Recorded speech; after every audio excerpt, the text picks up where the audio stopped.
How you doing, Calvin? Sorry, I think I'm on mute. Yeah, what's going on, man? First time here.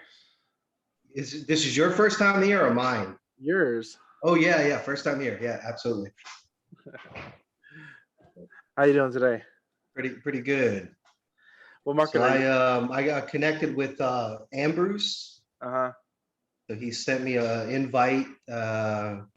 We connected on Clubhouse earlier this morning, and he asked me if I would be available to attend. So I said, yeah, absolutely. So Awesome.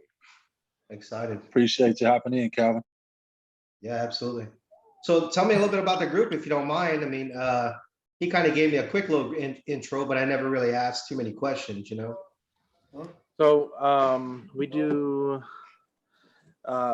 this is kind of like a real estate mastermind. So we do pretty much anybody has any questions or issues, we'll kind of go over different subjects. Sometimes we ask questions in the end, the middle, doesn't really matter. Sometimes we'll cover certain subjects.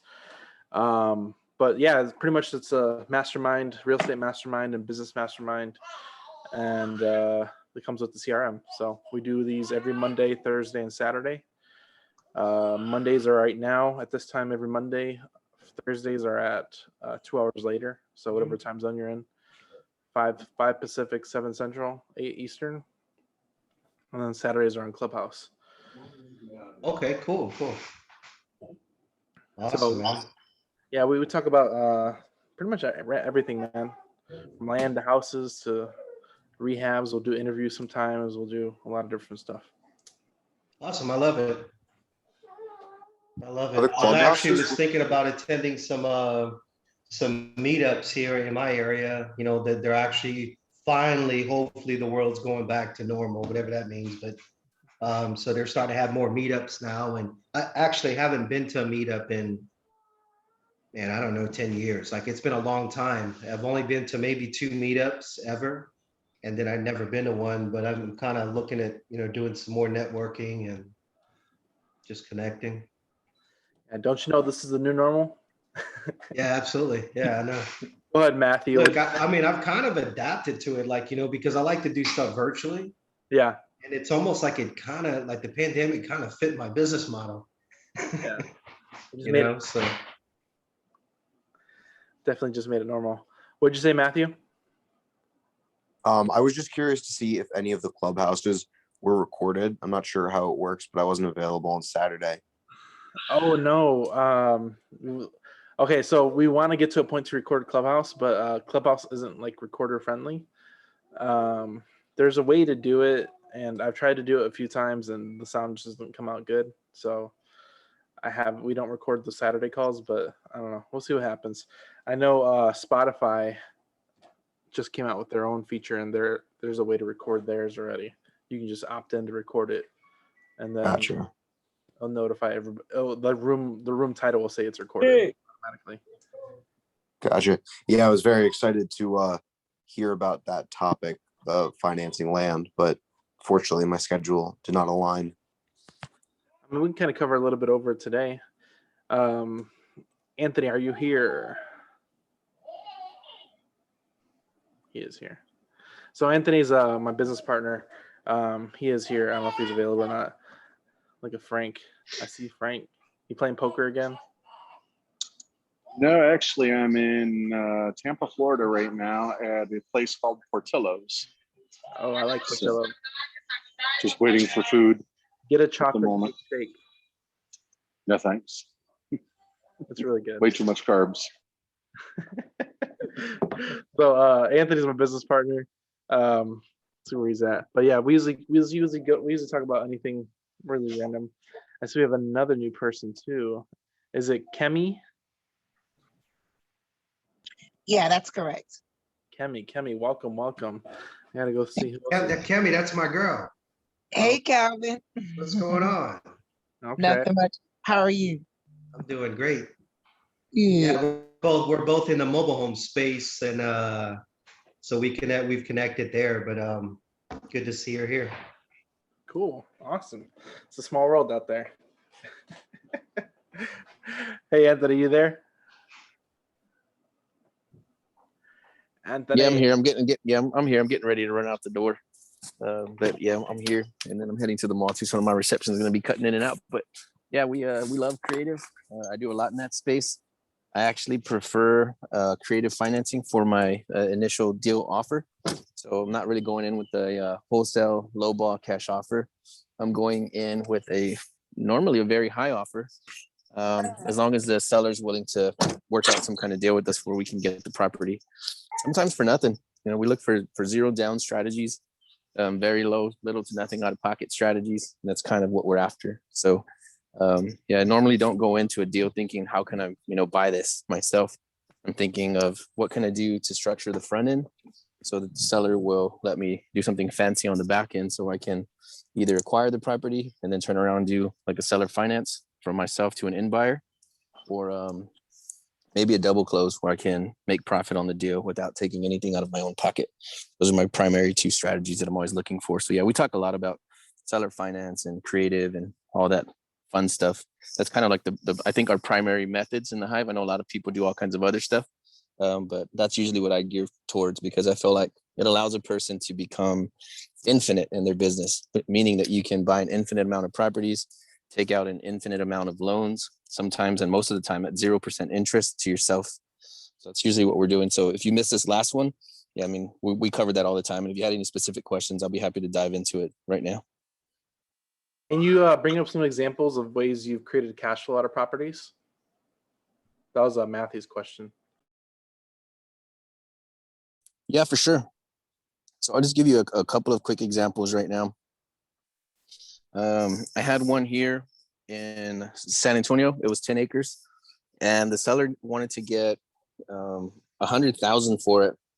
And then as we started to look at it, they had a foreclosure they were facing for almost 40, which brings the deal down to like 60. And then they had a bunch of liens on the property, a massive child support lien, some old business liens. The thing just had like about 20 hurdles on it. And like looking at the title commitment and looking at the problems that it had, I knew that we could probably get it done for them. So I only offered them 15,000 a piece to the husband and the wife. I said, that's going to be your take home, because by the time we do all the curing of the title, cover the 40,000 for the foreclosure, I didn't want to put too much money up front out of pocket, because I already knew that I was going to get myself into trouble. So they agreed to take the 15 a piece, and I went to work on the title paperwork. First, we paid actually I didn't say we did. I personally did not come up with the funds to pay the foreclosure. I found an end buyer. Well, Alma Flores helped me. She brought in an end buyer that put down 40,000 to get the paperwork started. They sent that straight to the foreclosure to stop the foreclosure. And then I had them put down a total of $80,000. So from the very beginning, they stopped the foreclosure, and we used their extra funds to start paying off all the other little debts that we had to get taken care of. And we agreed on $6,700 a month as their payoff. So I pretty much created a $6,700 note with zero out of pocket. So that's one. And then another one that I did, it was 5 acres, Orange Grove, about an hour south of San Antonio. I'm gonna turn on my truck. Give me 2 seconds.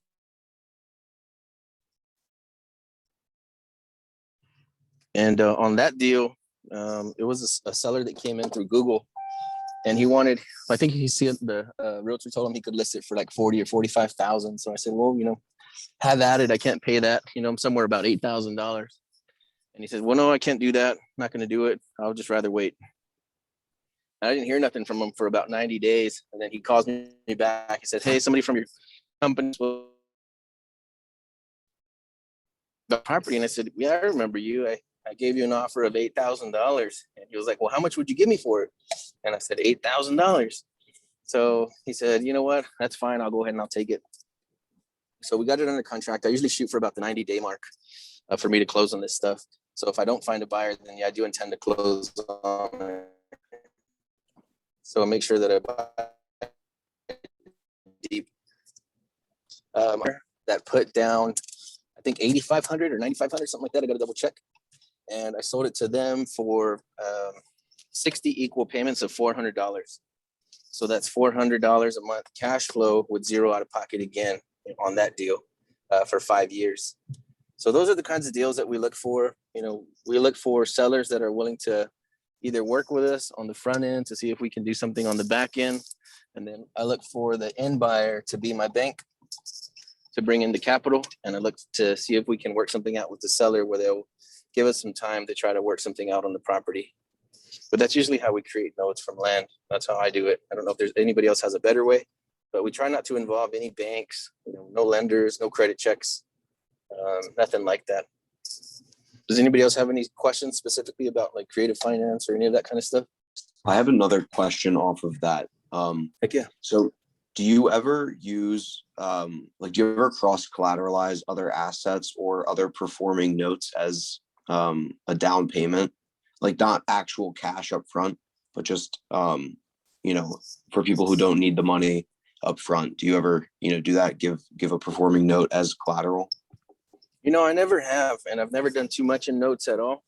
I've heard of it. I've just never done it myself. So I'm sure if we came across it, we could find a way to piece the deal together. I know enough guys that are in that space, but I have personally never done it.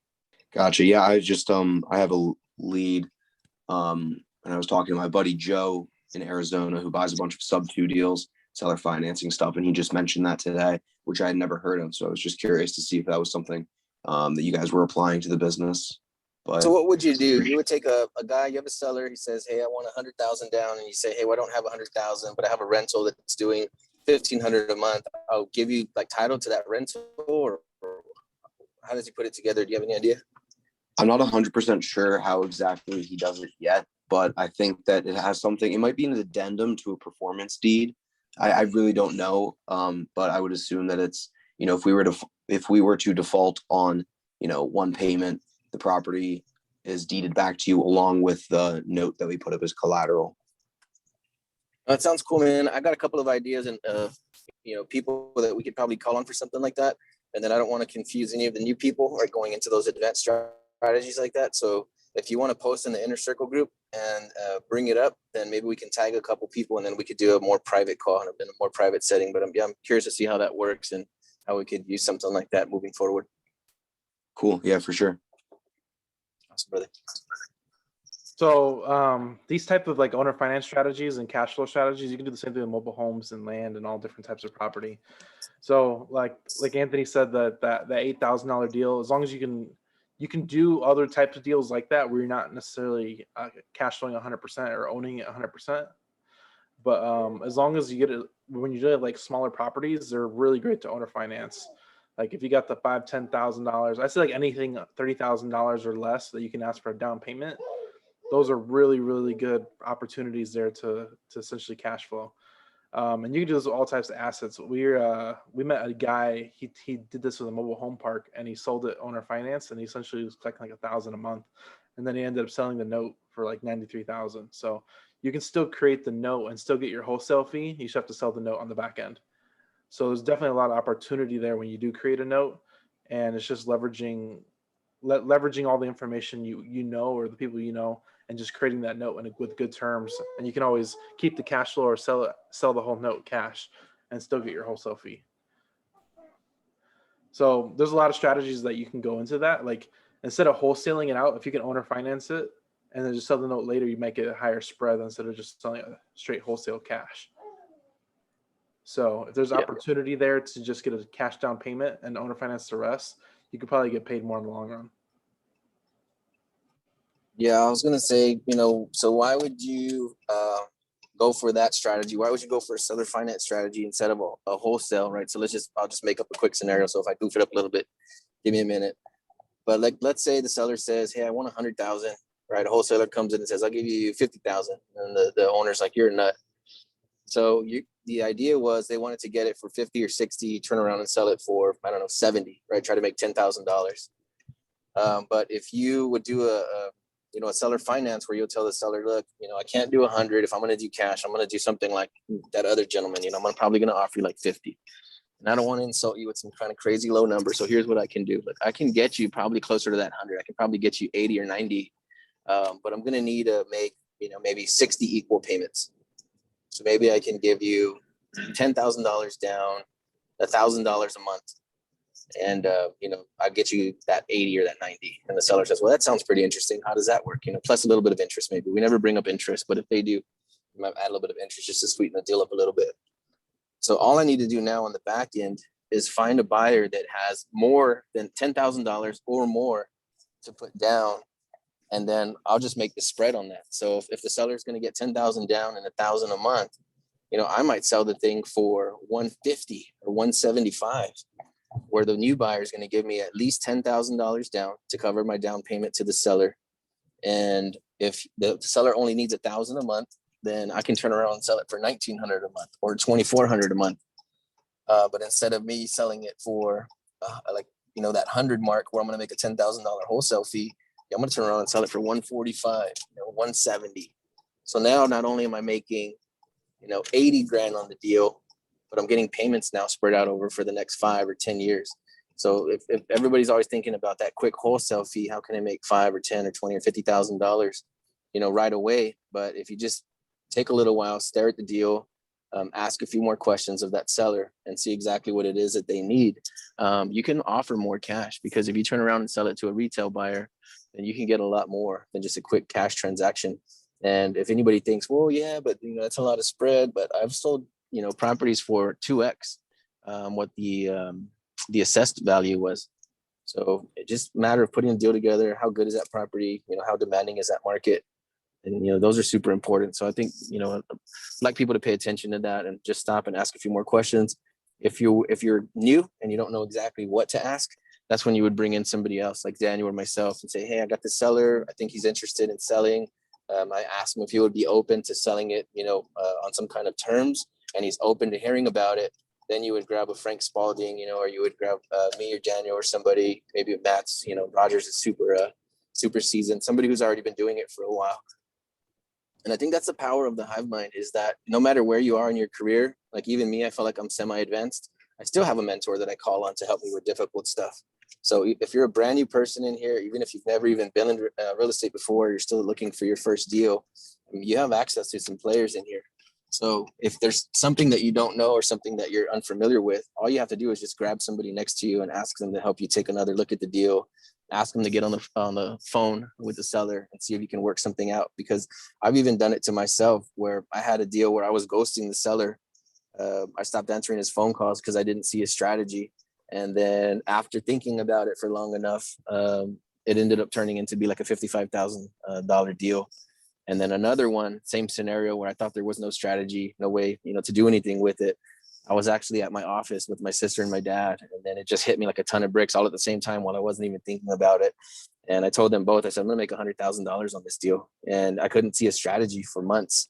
And I ended up doing 155 on that one. So it's just a matter of getting other people involved with your deals, no matter where you are in your career. And that's what's going to pay dividends, hanging around people that are in the Hive Mind. Yeah. And one thing I'll say on top of that is that when you're owner financing, ARV goes out the window. It more comes to what terms can you give them or a payment they can afford. And not every, a lot of people are small-minded on that. Like, well, $1,000 is too much. A lot of these people, they're not, you got to get yourself out of the perspective and your fears of people not being able to afford it. A lot of the times, like I sold my house on a wrap, and I was asking for $50,000 down, and people were like, oh, I only got 10, I only got 20. I was like, no, I'm looking for 50. What I really wanted was 30 to 35. And when I found somebody with 30, boom, deal's done. So whenever you're asking for down payments, always ask for a higher down payment than what you really want, because somebody may come and bring you what you're over asking as far as a down payment, and then you can figure out the terms later on. But you always leave yourself room to negotiate, which is huge. So people have more money than you think, and if you ask the right questions and you put out at the right terms, people will come up with the money somehow. It's pretty crazy. Yep. I'll add something to that right there, is that every time I get off the phone with the seller, whether I'm going to buy the property or not, if it looks interesting enough and it sounds like the seller's kind of like pretty close on their price, I'll immediately go to Facebook Marketplace and I'll post what we call a ghost ad. So it's an ad of a property with no picture of the property and no address. So it doesn't exactly point to a property, but it tells you what zip code it's in, what city it's in, and the rough asking price. And I always put 50% down. That's my magic number. So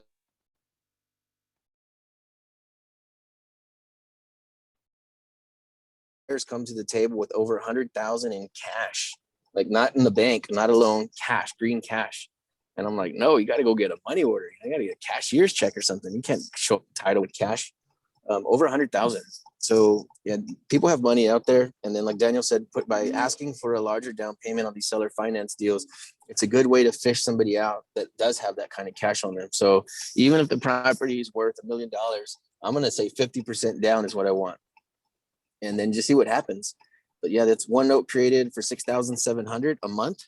And then I was about to write a note today, if I hear back from the buyer, maybe tomorrow, for $3,000 a month. So people have money. So I learned this in sales a long time ago. We were selling a high ticket item, almost 70,000, to complete strangers off the street. And they said, don't try to sell from your own wallet. Meaning like, don't try to, worry about what somebody else has inside of their pocket, for you to think like that somebody can afford it or somebody's going to bring that much cash to the table. Like, don't worry about what's in your account or in your own wallet, because you never know what kind of cash people are sitting on. People have money out there. We just got to just find them. And I've kind of tricked myself into that mindset to think that everybody has that kind of cash on them. So when somebody says, hey, I know you need 100,000 down, but can I give you 10? I'm like, no, I'm just going to wait. And sure enough, like it happens every single time. Somebody will message me and say, hey, I don't have 100, but I have 80. Can you work with me? And now they're begging you to take their $80,000. So it's just a mindset thing, I think. As long as you perform to that seller. So if you tell that seller you're going to buy that thing for 50,000, if you can't find a buyer, you better be prepared to close on it. That's the only thing. And that'll build trust, because when you speak, that seller knows that you're going to do what you said you were going to do. But yeah, it's the exact same thing. Yep. Go ahead, Lupe. What's your question? Hey, really quick. It's not related to what we're talking about, but I needed to ask before I go back to work. In regards to the CRM, let me see. I'm sorry. In regards to the CRM, I haven't really done much, but I need to start to work on it. So if let's say I need to build some kind of funnel, I guess, I don't even know exactly what that means, but like something to do with text messages, phone calls, or ringless voicemails, stuff like that, I can just go in there and look under help and look for videos and then try to get that done that way. Is that correct? Yes, you can definitely do that. Reach out to me whenever you're available and schedule an appointment with me. I think after this call, I'm meeting with Sri and one other person. So I do help out for stuff like this as well. Okay, because I'm gonna start thinking about what I need to do to start using it, and and I just get familiar with everything, setting up things, and that way I can start using it going forward. Because I think I'm missing out on a lot if I don't get to it, So I will reach out to you. So other than that, just the videos, I'll reach out to you and see when we can have a call or whatever, and that's it, right? Good. Let me know. Reach out to me. Okay, sounds good. Thank you, Daniel. All Bye. right. Go ahead, Corey. You had a question? No, I just wanted to kind of piggyback off of what Anthony was saying. I ran a ghost ad this weekend for a property that I couldn't find a value on, and to know how to make the offer. And I had about 15 or 16 people. Just all weekend, just pounding my DM, So it worked. It really does. It really does. And it's a great way to build a buyer's list as well.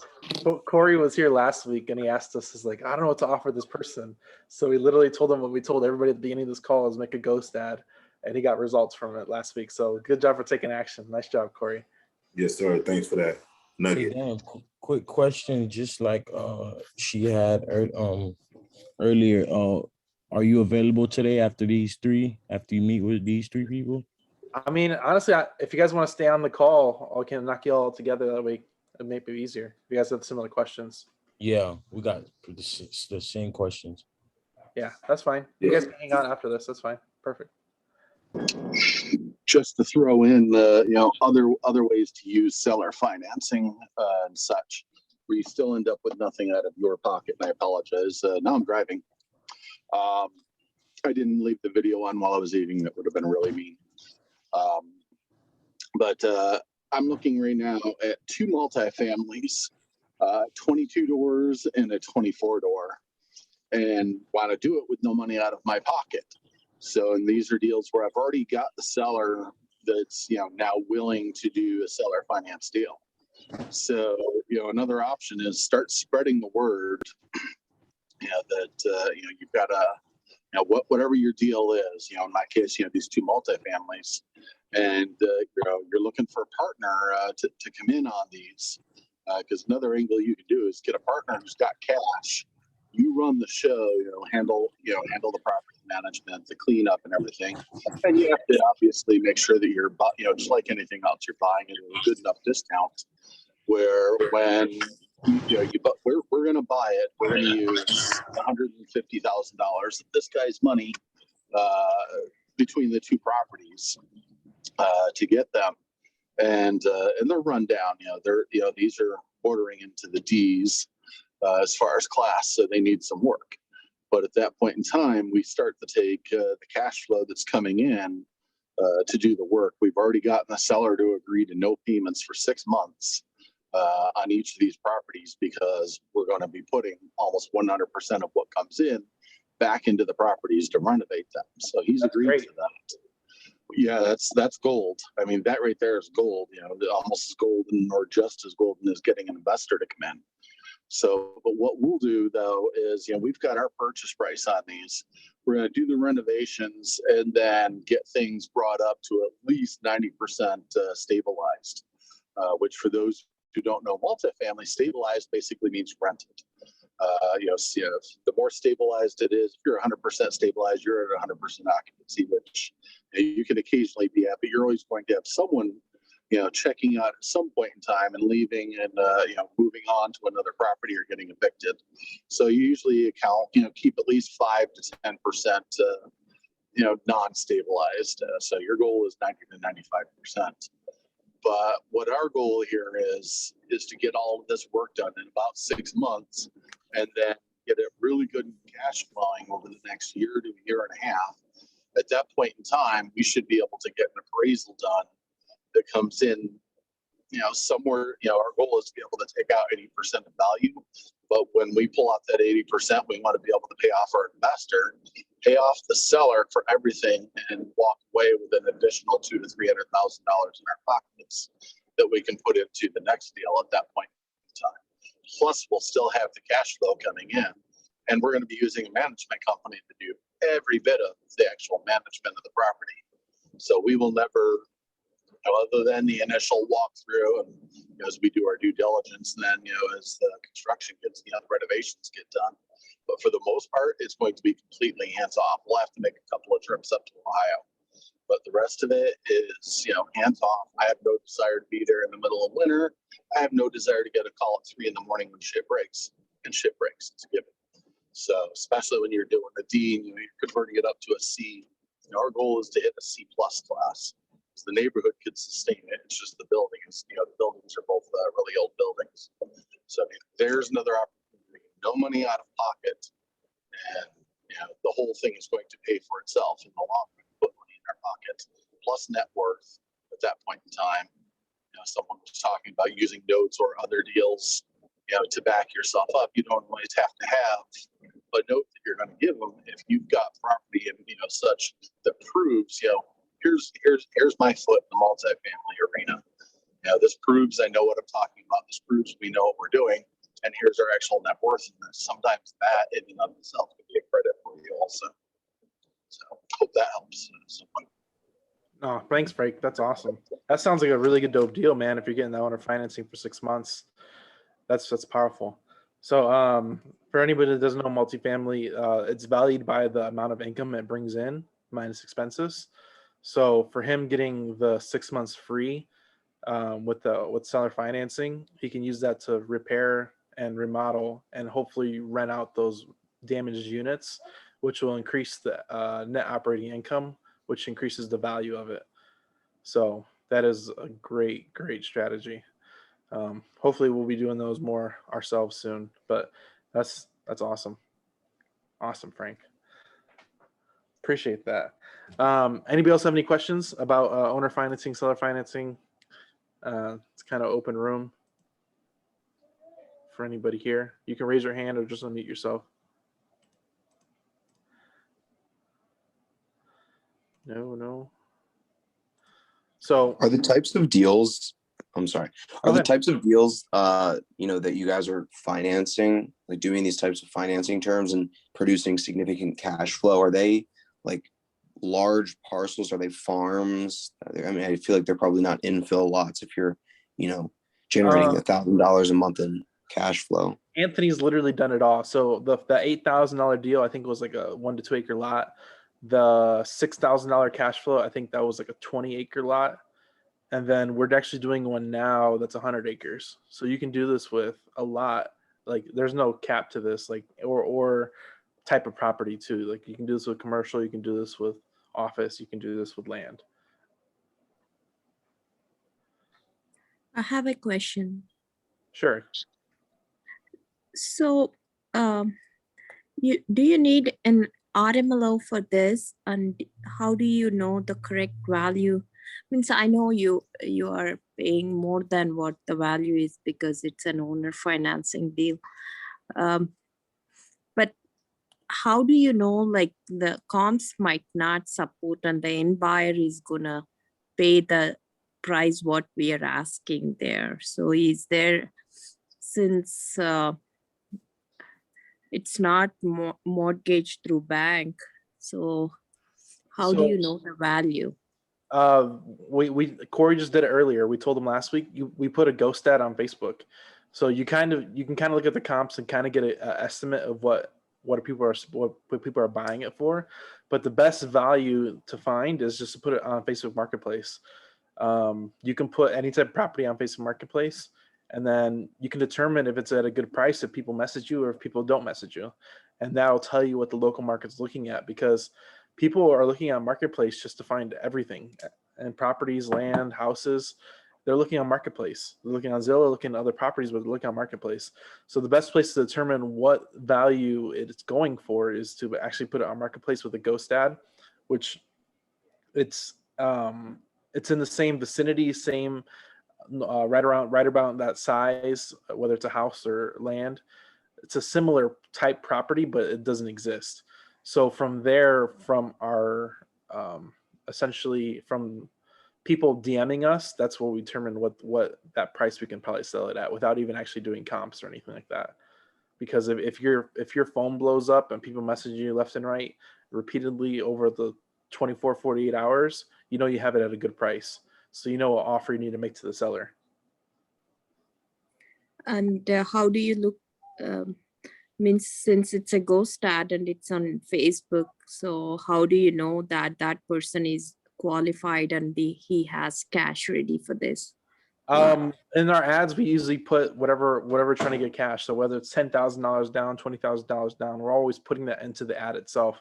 So people that don't, I mean, you're going to get people that might message you that might, hey, let's say you're asking for $20,000 down, people message you like, hey, I have 10. Can you still work with me? I have 5. Can you still work with me? And you'll get those all day long. And then you'll get that one person who's like, I have 30. What can you do? And then you know you have it at a really good price, and you could probably get more of a down payment. But people will tell you what they have, and sometimes they even come back to you like, hey, I have 5, but I can get 5 by next week. Can you still work with me? Because I have 10. And they'll straight up tell you what they have. And that's how you determine what people are willing to pay for as far as a down payment and owner financing. And do you involve, I'm sorry, I'm asking too many questions. You're fine. So do you involve any attorney here for the paperwork, or you draw your own? You can do a title. You can go through a title company. You can do a self-close. I know one of our users, Land Mogul, John Alexander, he teaches people how to do a self-close. And I know Sharonda's done a self-close, and I think Mike does self-closes too. But you can pay to have a title company, or you can do it yourself. It's really up to you and your needs and wants and your experience level. Thank you. Yeah, I was gonna say I use an attorney for everything.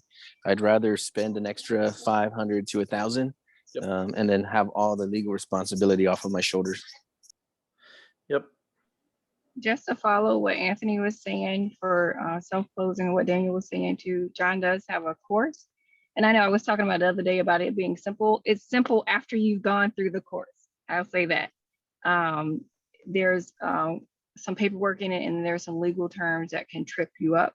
So you want to make sure that you have the right documents. So if you were gonna do an owner financing deal and you've never gone through a course or you've never seen the paperwork, I would highly suggest either going to a lawyer directly or going to a title company. Got it. Thank you. There you go. Can I just add something to Go ahead. about owner financing? And ahead. I'm sorry, I popped in and out. But it doesn't have to be your business model. It could just be your, okay, if this didn't work out, let's try this. So I am a landlady. So in a sense, if you have a property, let me just make up one that's valued at $15,000, and you purchased it from the seller for $5,000, you can put it up for cash and say, well, I'm gonna put it on Facebook Marketplace for, $15,000. I'm gonna try to get 15,000. And it didn't move very quickly. Maybe it just is at the time that you put it, or the area that it wouldn't move that fast. Somebody didn't have 15,000 cash, then you've only paid 5,000 for it. So you say, okay, when someone contacts you and they say, hey, look, I'm interested in the property, then you can just say, well, I'll offer owner financing as well. I'm going to need at least 5,000 so that you're not out of pocket. So it could be like a secondary method to still get your deal done. You don't have to make this your business model as well. So it can be an option out, or it can be your business model. Just put it out there for, how you want to think about it.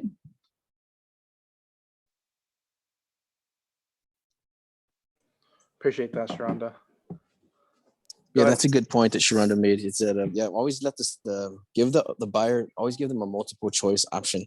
Say, I can either do this cash, or I can probably work with you if you had X, and just let them kind of decide what they want to do. You'll be surprised what happens. Yeah, there's somebody out there, I forget his name, but he teaches like a 3-offer strategy. So you can do, they always do a wholesale offer, and they'll do all 3 offers at the same time. And they'll do a wholesale offer, let's say $100,000 property, they'll do 50,000. Then they'll do owner financing, or they'll do like a lease purchase, where something like that, or some type of balloon payment.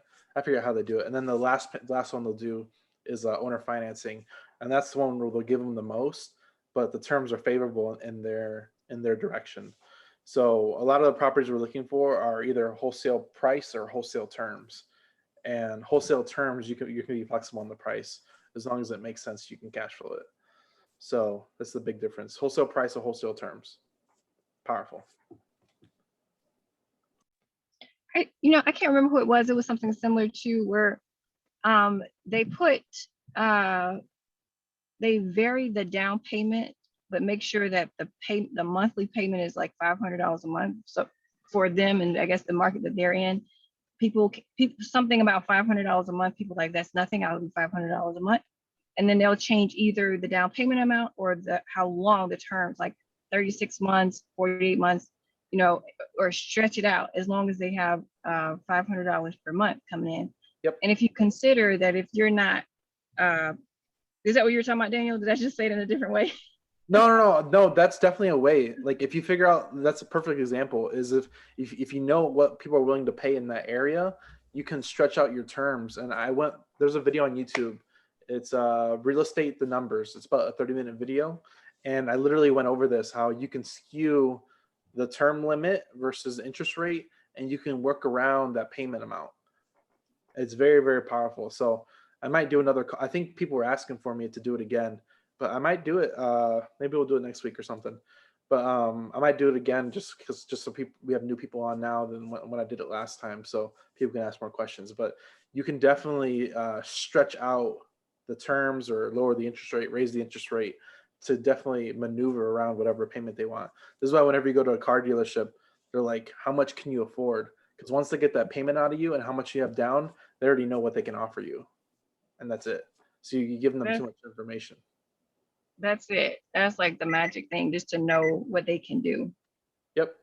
So if you understand how the numbers work and operate, you can do the same thing, like not necessarily like a used car salesman, but it's the same type of it's a type of interest rate, down payment, loan term. And if you understand those basics, there's a book called Invest in Debt by Jimmy Napier. It is an amazing book that goes over stuff like this. So anybody who likes reading and wants to learn about numbers, it's called Invest in Debt by Jimmy Napier. And that's where I learned a lot of these strategies as myself. But I was already interested in the number side of it, so that's what Anthony counts me on. Anthony will call me like probably about once every 2 weeks or once a week. He's like, I need this payment. What's the interest rate and what's the terms? And then I'll throw him the numbers back at him as far as payment and terms. So he calls me all the time for this. So I love doing it. So it's called Invest in Debt Excuse me? book. Invest in Debt.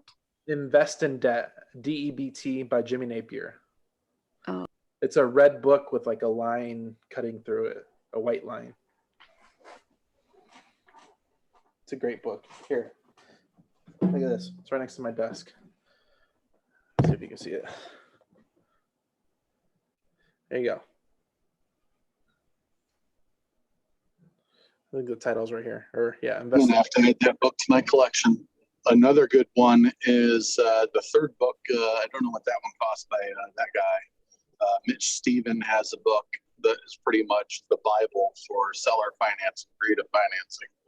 But he charges almost $100 for the book, but it's worth it because it's essentially a textbook on how to do this stuff.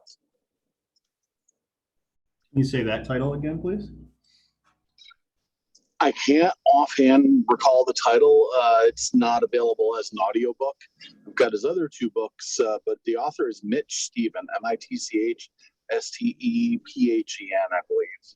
I could be wrong, could be VEN. But one of his books is Failing Forward, 1,000 Homes Failing Forward, or something like that is his first book. That's what got him started. I'm on Google, so it says My Life in 1,000 Houses. There we go. That was the first one. The third one that's hyper expensive is the one that's basically the textbook on seller finance and such like that. There you go. So if you guys are into books and stuff like that, definitely good some downtime. But the Jimmy Napier book, he teaches you how balloons work and how to calculate them and selling notes at what yield, stuff like that. So if you get like a $20,000 note, depending on what the note buyer is going to buy it at, he might buy it at a discount with a high yield. So they'll punch the numbers and like, hey, I'll give you $13,300, and it's just based off of the loan balance and loan terms that are still available on the note. So they'll just punch in numbers and figure out what yield they're going to buy it at. So interesting stuff.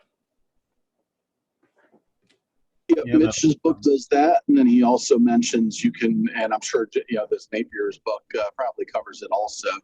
You can sell a note, but only part of the note. You can sell payments for say 3 years or 5 years. So you have a 20-year note or a 10-year note. You can sell just a portion of the payments on that, and the longer the person who whoever the payee is has been paying, the better the rate you can get. But say it's a $100,000 note, you could sell, 5 years worth of payments, and you might get $30,000 or $40,000 for that. That gets you cash up front that you can put into another deal. That person who bought it, bought that portion of that note from you, is collecting payments for that period of time. But then at the end, the note goes back to you. So after that 5 years or whatever that time period was, you sold those payments for, you get the note back and begin collecting again. The sweet thing is, if there was interest involved in that note, the longer the person is paying on that note, the less, the more of the principal at that point in time. So that, a lot of the interest went to the other person. So there's still, the advantage is there's still a lot of the extra principal owed that starts to come in towards the end of the loan. So the person who has the debt, they're still actually paying off a fair amount of that note because you basically sold a lot of interest payments up until that point in time. So there's another way to pull money off of notes and not actually completely sell away all the rights to the note. Yep, and that's another point. That's the whole note thing of going down note investing. that gets cut going down a rabbit hole for sure.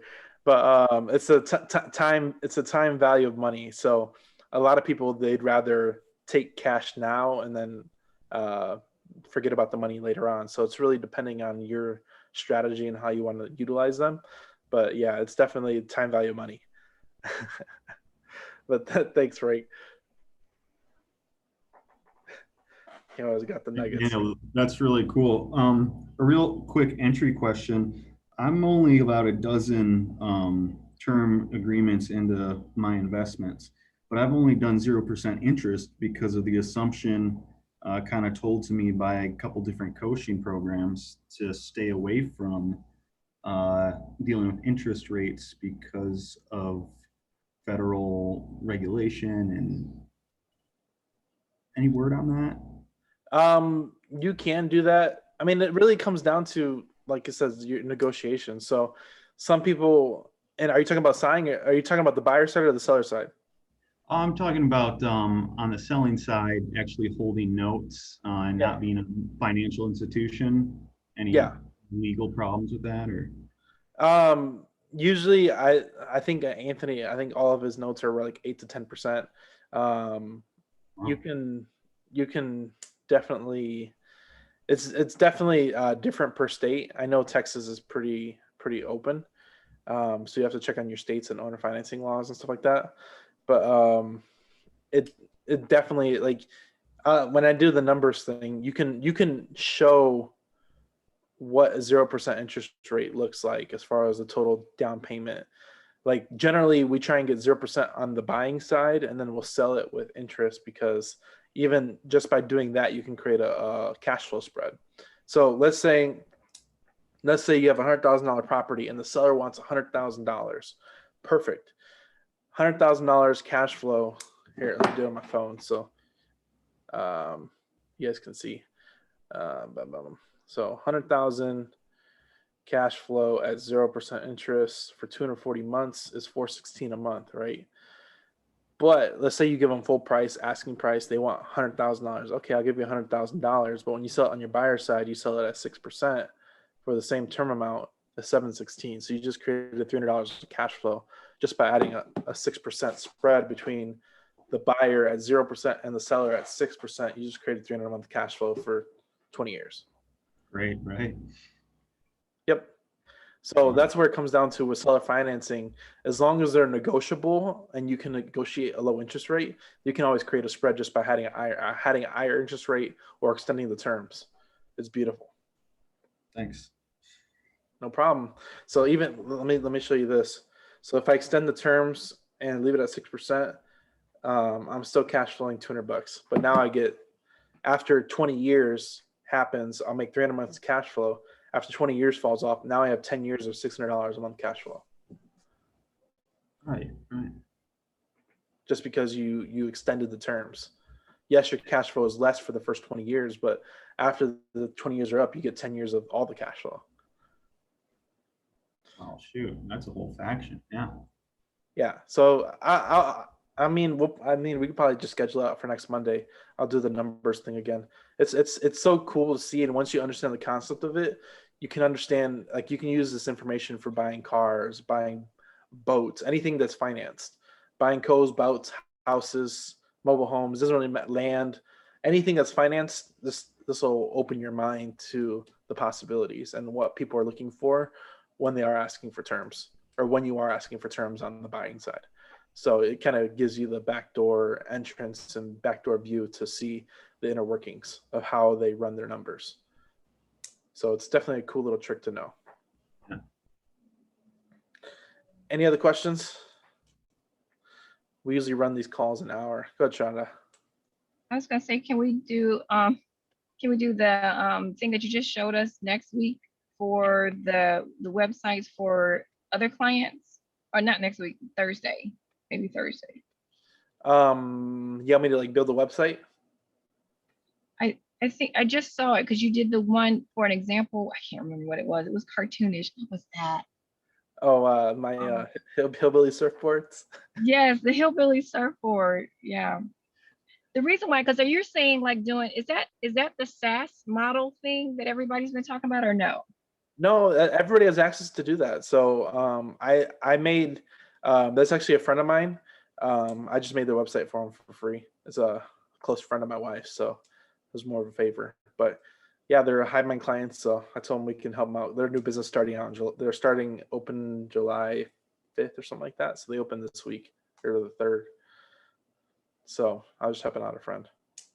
But yeah, there's I'm gonna make a video about different stuff because I've never used the map feature, and the map feature is pretty dope.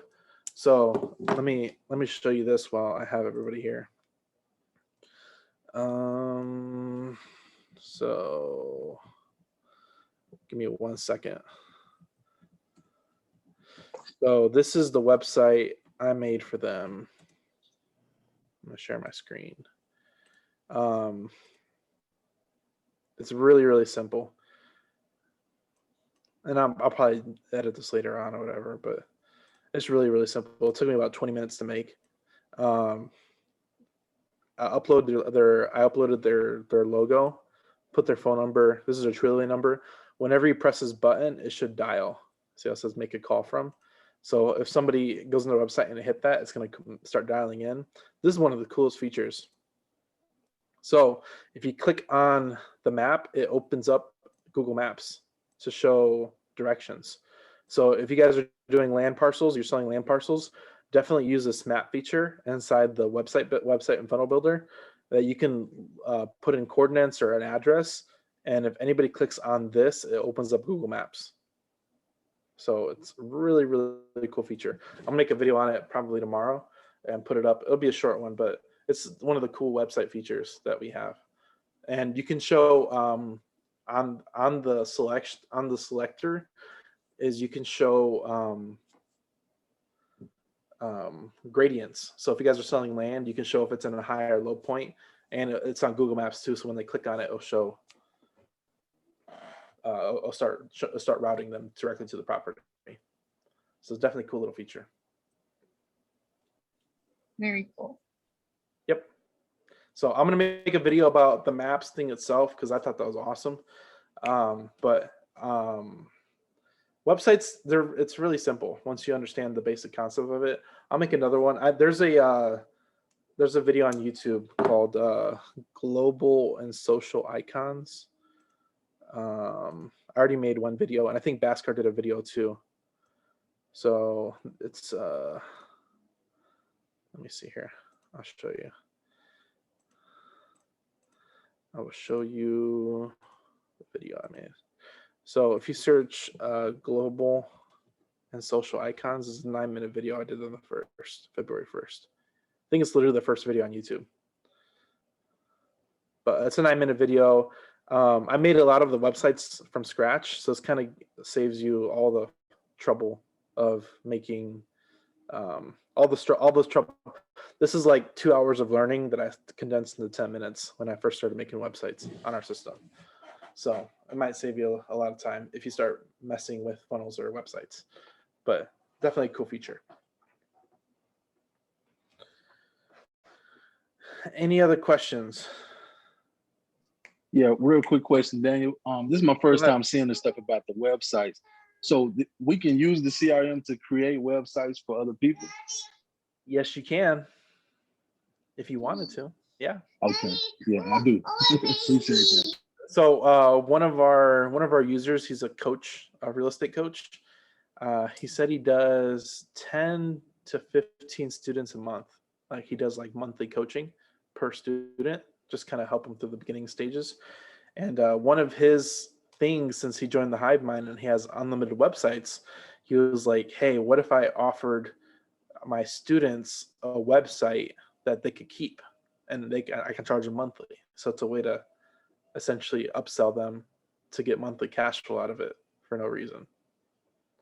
So technically, if you weren't in the real estate game and you wanted to make and sell websites, you could easily do that with HiveMind, and you can do unlimited of them. So, side note, if you want to make some extra cash.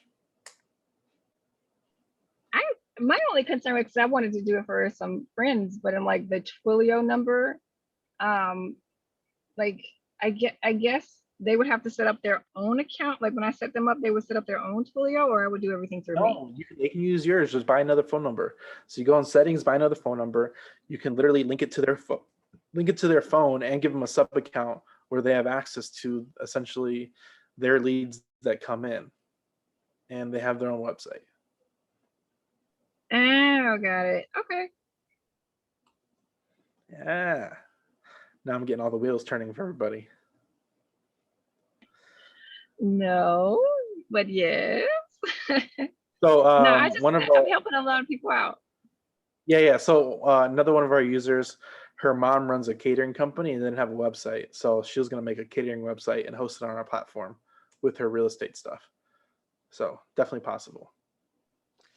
I wanted to ask, but I thought it was off topic. But since you've taken it that way, my wife, I was looking to get an animated cartoon, basically done for her business, and I was wondering, is that something that you do?